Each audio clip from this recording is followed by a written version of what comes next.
What an ending to that game. I'm sweating, man. I'm amped. Neither of my teams were even playing. I wasn't playing, damn it. I feel like I just got done running a marathon. Wow. Where do you even start with that? I think we'll start from the end. Well, the beginning will be the end of this game. And we'll go back and we'll zoom to different parts of the game. Just let me recollect my thoughts here, right? First of all, this team, Manchester City, man. And Arsenal fans, you're going to get annoyed at me for saying this first. Hear me out. I'm going to get to your team. I'll get there. But let me start with City. This team just doesn't know when to say die, man. This team just doesn't know when to say die. They don't know when they're beat. Ever. Like, how many times now can we remember last dying seconds, closing moments of such a big occasion at the Etihad in particular? And it always just seems like City have a last gear to kind of just hit. They have one last rabbit out of the hat to kind of pull. I mean, look, I'm a United fan.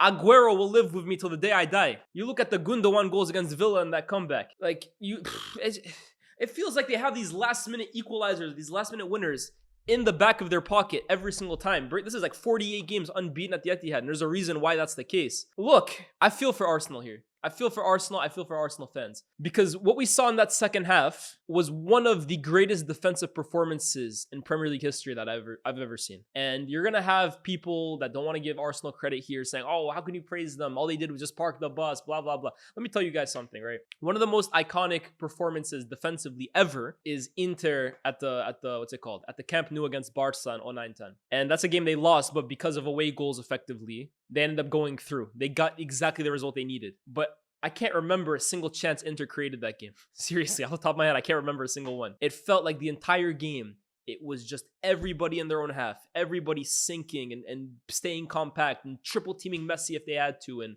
making things difficult for Barca. And Barca got their goals at the end of the day, but they got the result they needed. It was one of the most ugly performances from like a style of play, attacking sense.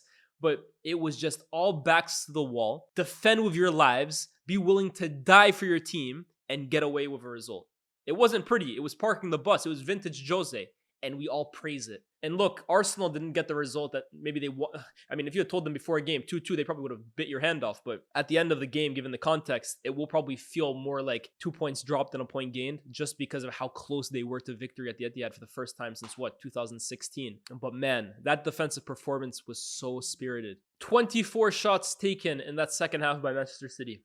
13 of them, hear me out here, were by either Kyle Walker, Ruben Diaz, Manuel Akanji, and Gvardiol. The value of them 13 shots, 0.27 XG, equating to about 0.02 XG per shot. For those who aren't really into stats or who might be wondering what the hell are you talking about, in layman's terms, if I can just explain it as simply as possible, Arsenal limited Manchester City, possibly the most devastating attacking system on the planet, spearheaded by the most dangerous attacker in the world. They limited them to effectively pot shots all second half from outside the box from their defenders. Man City had all of the ball in that second half. I think the stat was Arsenal at 12% possession in that second half. Kai Havertz didn't complete a pass.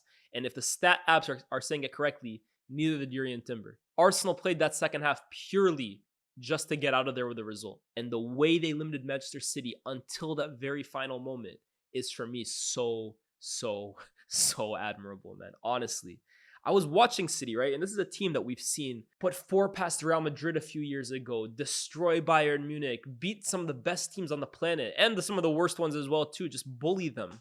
Erling Haaland has so much success against every single team he comes up against. But that second half is one of the first times in a while that genuinely, guys, I looked at Manchester City and I said, okay, but this is again with hindsight, right? Because obviously we saw the goal went in. But there was a part of me that genuinely thought you could give Manchester City another 45 minutes to play after this game and they still wouldn't score because of the way Arsenal were defending them. It looked like City at times had no answer for how viciously Arsenal were defending. They just kept circulating it back and forth. And it would, like, Ruben Diaz, I feel like had a record amount of touches today. I don't think I've ever seen Ruben Diaz touch the ball as often as he did because Arsenal were just content with him playing with the ball on the edge of the box. He said, as long as you don't get it into Erling Haaland's feet or let him get on the end of a cross, we'll live with this. And they did, which is why I feel for them, right? And it's why, like, give so much credit to City, because as idealists, which I think that's the word I'm going to use here, like, they just ran out of ideas, it seemed, at one point for City. For how frustrated they were in today's game, you still have to give so much credit for Arsenal being the main reason for that, honestly. And it's so crazy because when you saw that first half, right? First of all, everybody kind of went into this game saying, we know what it's like between Arsenal and City, between Arteta and Pep. It's like the worst game to watch as a neutral because the styles from each manager just ends up making it like one big chess match, and it's going to be limited shots on target, and both, you know what the main narrative was before this game, but let's call it what it is. That's not how this game in the first half before that red card played out. This was well on its way to being a bona fide Premier League classic before that red card. Obviously, we start off with the first goal where Savio does so well against Calafiori. And Calafiori, we're going to talk about him, right? Because he grabs his goal. But I think there was a reason he was hooked pretty early on. It was just a game too early for him, I think. Again, took his goal wonderfully well. But my God, the thing Savio was doing to him in that first half, my God, crazy. And the way he just kind of like twists him in and out before playing Erling Haaland through on goal. And it's uncharacteristic to see Gabriel and Saliba that kind of separated, that split wide open for Haaland to just make a devastating run in between both of them. To be fair, Gabriel had to kind of make up the space that Calafiori had left behind, but you typically see Saliba kind of make up the space behind Gabriel. And it was kind of just, for me, a rare lapse in, I don't know, communication between the two of them, which Haaland, look, bro, you don't need to give that guy too many chances. You give that guy one opportunity to run in behind and finish. It's 1-for-1. And congratulations to Erling Haaland, because I believe he has equaled Cristiano Ronaldo's record for the quickest player to score 100 goals for his new club. I think it's 100 goals in 105 games. Freakish. A century of goals in 3 seasons, just about. Unbelievable. But credit to Arsenal, excuse me. They replied well. At one point, it looked like City, especially after they scored that goal. It really did feel, from a neutral point of view, like, could this kind of be City finally exerting their wrath on Arsenal? We've seen so many games where Arsenal make it so difficult for them, but could this finally be the game where City kind of just exert their full wrath offensively on Arsenal? But to be fair, they replied very well, and there's a bit of controversy here, right? I'd like to know how you guys feel about this one in the comment section below. I'm still not 100% sure where I sit on this one. There's an incident towards kind of the center of the pitch where the referee calls both captains, which today was Bukayo Saka and it was Kyle Walker. But in that period, when Walker is talking to the ref, Bukayo Saka, okay, he starts running back to get into position, but Thomas Partey plays a quick free kick over the top into Gabriel Martinelli, which eventually leads into this wonder goal from Riccardo Calafiori, scoring on his basically his first start for Arsenal in the Premier League, and puts in this incredibly curled left-footed finish, kind of going from in to out, that just kind of escapes Ederson's grasp. It was an incredibly well-taken goal, but the controversy that Kyle Walker immediately jumps on is, well, ref, you were calling me in and I didn't have the chance to get back into position. Where do you guys sit on that, right? Because I'm not too sure. At first glance, I was thinking, okay, Kyle Walker, you got to get back into position, bro. That's on you. But then at the same time, too, I'm thinking, the ref wanted to talk to him. Does the referee owe Kyle Walker the time and to kind of get himself situated again? Let me know what you guys think in the comment section. I'm usually pretty sure of myself when I'm kind of talking about this kind of stuff, but this one, genuinely, I don't know if Kyle Walker has a point here or not. So let me know you guys' point of view. But regardless, Arsenal got themselves back into the game, and then kind of closing out the first half, right? Arsenal had already kind of threatened on set pieces. And again, Kyle Walker for the second goal is right in the middle of all of the circus, where he's matched up with Gabriel, who, by the way, is making himself an absolute monster in the air. But let's get to that, right? Kyle Walker is matched up with Gabriel, and he's slapping Gabriel, like kind of just trying to tell him, yeah, I'm here. He's my guy. And the ease in which Gabriel just completely escapes Kyle Walker, is kind of pathetic from Kyle Walker. And we're going to talk about Kyle Walker, right? Because his fingerprints were all over this game, and it points to a bigger conversation, right? But Gabriel frees himself, and just how dominant that guy is in the air, making it 2-1 to Arsenal, similar to how he did in the North London derby last weekend, right? First of all, Gabriel is turning into an absolute colossal of a defender. An absolute colossal. And I think, I always say for defenders, right, it's extremely hard to kind of shake off what I call the bozo gene, or what people claim you have, which is the bozo gene. And I remember it was the case for Bailly. I remember it was the case for Maguire for a long time. And Gabriel, when he first entered the league, had a few mistakes, had a bit of rashness to his game that I really think, unfortunately for him, people have been very hesitant to kind of let go of. But you look at the last 3 seasons now, and yes, for me, it's been 3 seasons where Gabriel has been undoubtedly one of the 3 best center backs in the league. And that's at minimum. You could make the argument that in certain seasons and in certain moments, he's played like the best. He is undroppable in this Arsenal team. And For me, you have to consider him now one of the prestige defenders in world football. And I'm not sure all the time whether he does. Maybe it's because he's not as easy on the eye in terms of his style like a William Saliba. Or maybe, again, it's like I said, people haven't been able to shake off this perception that they had early doors for him. But let's call a spade here, man. This is one of the best center backs in the world. And in the air, in both boxes, the guy is an absolute monster. So I think Gabriel deserves massive credit, puts Arsenal in the lead. And all of a sudden, we're looking at things like, wow, we get 45 minutes of this kind of football. Arsenal, who look devastating on the break, versus Manchester City, who could score at any given moment. And then that moment came, right? We're going to call it, this for me is the deciding point of the game. And again, it's something I'd like to hear your opinion on. I'm a bit more sure in how I view this than the other one, than the Walker thing. But I think it was off a set piece. The ball is kind of in the air. Trossard pushes Bernardo Silva, if I recall correctly. The referee blows the whistle for a foul, and a second later, Trossard kind of boots the ball down the pitch. If you want to give him the benefit of the doubt, you could say he's trying to play into Martinelli, but realistically, I think it's just kind of like in an instant, he kind of loses his head, kicks the ball. That's his second yellow. And to be fair with Trossard, I think he had been nibbling at ankles all game, and I think he had probably been on his final warning already. But it brings up, again, the overwhelming question that we had a few weeks ago. Is there enough consistency with this kind of call? Do referees always make sure to book a player for halting the restart, which is technically what we're talking about here? They sent off Declan Rice. They don't send off or give a second yellow card to every single player. And at times, I feel like they add more context to it. However, and I completely hear any Arsenal fan who would want to bring that point up, because I agree. That in particular does not have enough consistency in the game. But if we remove the consistency aspect of it, I'm not saying it's not important, but if we just kind of stray away from it for a second, hear me out here. Trossard, for me, let his team down in that moment, because that right there is a moment of madness. You're on a yellow card already. You've been warned by the referee that, look, you're accumulating fouls and you're hanging on a tightrope. In that moment, you have to realize and keep your head that you're on your last chance here. Get to halftime. Allow the referee to clear his mind. Allow yourself to clear your mind. Maybe your manager tells you as well too, look, I'm going to give you 10 more minutes, no more fouls. Manage the game well. He doesn't even give his manager the chance to do that. I think that moment right there is a massive letdown for Arsenal Football Club, because Trossard, for a player of his experience as well too, I think should be much, much, much more level-headed. And I think he failed to do so. So look, the consistency aspect of it, I get it. I think if you want to book a player, then for stopping the restart, every player should be booked. You have to be consistent with that. But for me, if I take away any other incident and just isolate this incident as one, for me, it's a second yellow card. I think it's the right decision. That doesn't mean that every other decision shouldn't also be yellow card. But this one in particular, I think the referee was right to give him a second yellow card. And I think it was incredibly poor from Leandro Trossard. And from that moment, the game completely turned on its head. And like I said, that first half, I think if we were to get another 45 minutes of both those sides, 11v11, we were in for a Premier League classic. And for me, I was saying it's about damn time, because so many of these games have been fascinating from a tactical point of view, but from an entertainment point of view, for a neutral that has nothing at stake in this game, it leaves you kind of wanting more. But that 45 minutes was exhilarating. It was exciting. It was fast.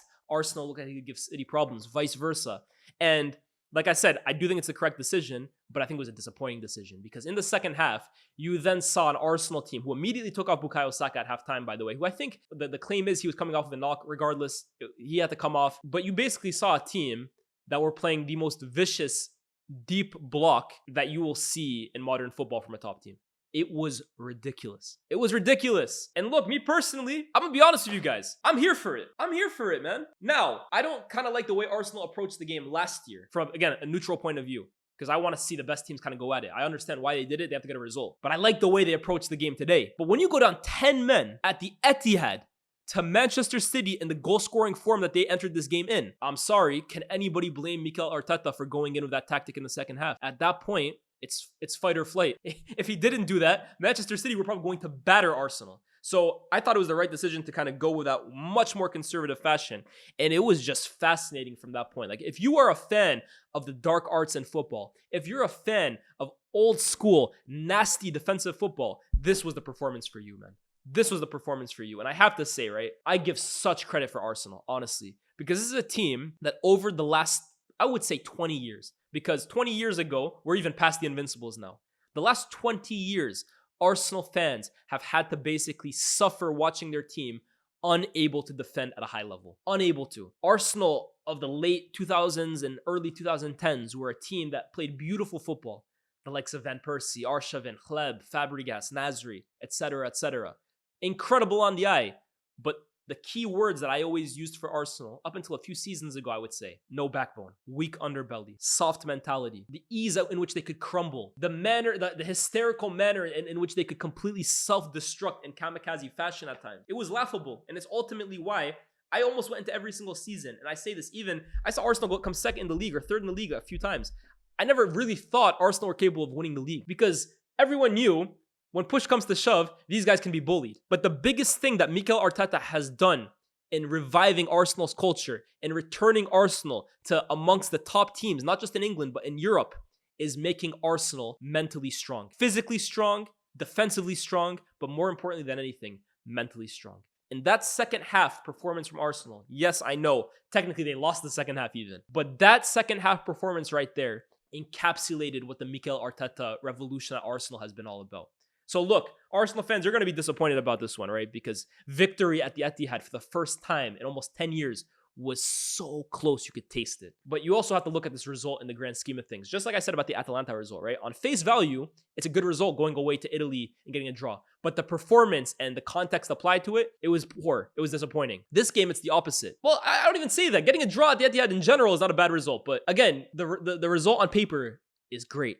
But I know you guys are going to be so disappointed with the way it just slipped out of your hands. But again, look, Manchester City, that second half weren't great. And to be honest with you, right, I think Pep made a mistake today taking off Savinho and Doku when he did. And I feel like he completely congested the middle and completely allowed way too many touches for Gvardiol, Walker, Akanji, and Diaz to kind of just circulate the ball back and forth, and allow them to just take pop shots. Like the best chances of the second half before the goal were just Gvardiol shooting from outside the box. I think personally, and this is not me telling Pep Guardiola how to coach his team, I think the best solution to that game would have been make your team even wider, stretch out Arsenal even more, and just bombard them with crosses. And I get it, right?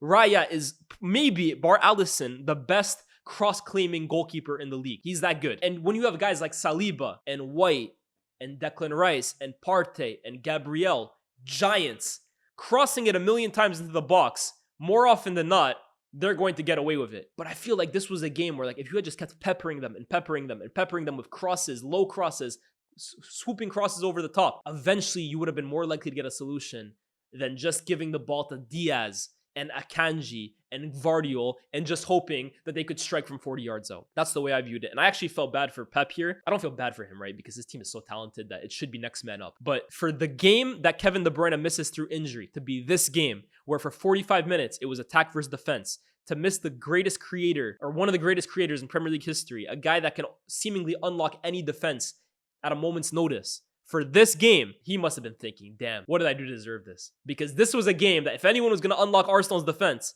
it was going to be that man, Kevin De Bruyne, and he just didn't have him at his disposal today. One last thing that I want to kind of finish off by saying, right? Actually, by the way, shout out to Rodri. I hope he's okay.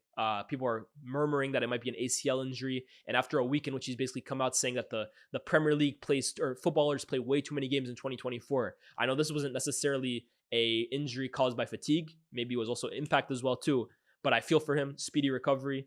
And Manchester City will definitely miss him. But I have to say this, right? From a neutral point of view, I just want to see an entertaining Premier League title race, honestly. This allows it to still be entertaining. Because I do believe if City had won this game, I think they would have run away with it. I think they would have.